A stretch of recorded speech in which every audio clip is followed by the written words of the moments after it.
আসসালামু আলাইকুম। আমি ফারজানা কারণ আমার রান্নাঘরে আপনাদের স্বাগত।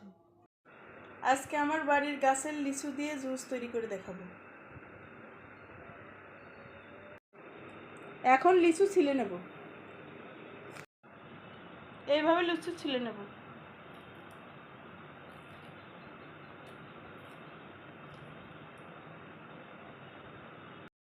সবগুলো লিচু এভাবে ছুলে নিয়েছি। ব্লেন্ডারে দিয়ে ব্লেন্ড করে নিতে হবে। পরিমাণ মতো চিনি দিয়ে নিতে হবে। অল্প বিট লবণ দিয়ে দেবো। 1 গ্লাস পানি দিয়ে দেবো। এখন ব্লেন্ড করে নেব। ব্লেন্ড করে নিয়েছি।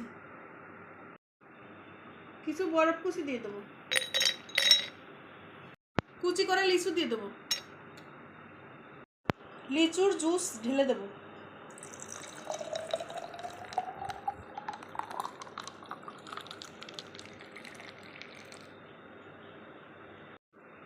তৈরি হয়ে গেছে লিচুর ঠান্ডা ঠান্ডা জুস।